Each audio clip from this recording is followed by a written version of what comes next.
It's an ML Sports Take here, brought to you by Elevate Fitness of Syracuse and Burn Dairy. Go grab a deli sandwich today. Gas up your vehicle at Burn Dairy. Burn Dairy, it's all good. Who will be the next head coach of the Buffalo Bills? Sources out there floating around the idea of Clint Kubiak, the OC with the Seattle Seahawks, who obviously would have to finish their playoff run before becoming head coach of the Buffalo Bills. That is an option. Also, people maybe thinking that the Bills will go full-on experience, right? Like go with somebody who has experience, who has a CEO mentality, and who also brings a lot of other things to the table, intangibles and all the rest from a culture standpoint, where you don't have to literally just start completely over, because we know with DCs and OCs, when they get promoted or they get their opportunity, we don't know how they're going to be in the CEO role. And that is one huge concern of mine with the Buffalo Bills starting over without Sean McDermott. He has nailed that since he's been head coach of the Bills. I mean, he's a team builder. The guys love him mostly. He's helped organize and build this thing with Brandon Beane.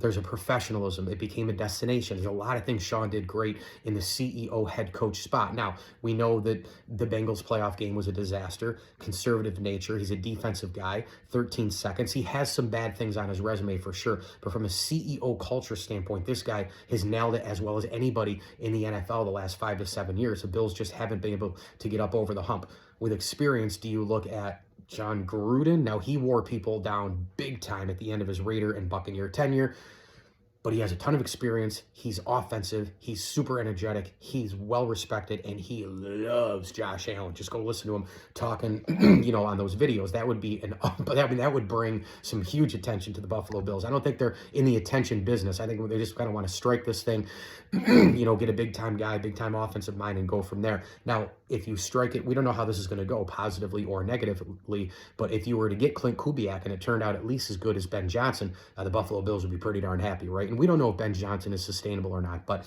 year one looked pretty good with the Chicago Bears. They had a great chance to win that game last night.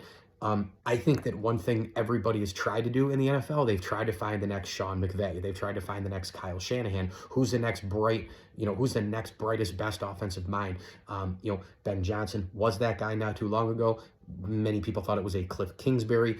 There have been other people who have been hired in this league, like Mike McDaniel. They thought maybe he was going to work out for Miami. That's been a total disaster. So the Bills are trying to hire somebody with a major resume, probably offensive, probably want to change a monster philosophy here. Will they go back to different things offensively that they had with Brian Daboll? I don't know. He might be another candidate as well, which I talked about on Facebook Live not too long ago with were the Bills thinking about bringing him back, and Brandon Beane wanted that behind the scenes? I don't know anything, but think of it this way. If Sean McDermott was in that conversation, I guarantee you, even though he and Brian Daboll made up to a degree, I doubt Sean would want him back in the building. So there's just a lot out there right now. Who will be the next head coach of the Buffalo Bills? I know one thing. They better not mess this up. ML Sports Take brought to you by Batavia Downs Gaming. Stay, play, dine, and win for your next package at BataviaDownsGaming.com. Thanks as well to Barks and Rec Doggy Daycare, Chick-fil-A of Cicero, and Bonnet Sales and Service. If your garage door fails, call Bonnet Sales and Service. Route 11 in Central Square, helping you out with personal and commercial garage doors. BonnetSalesandService.com. Installation and service. The official garage door company of the Platter is BonnetSalesandService.com. As I always tell you, enjoy the games.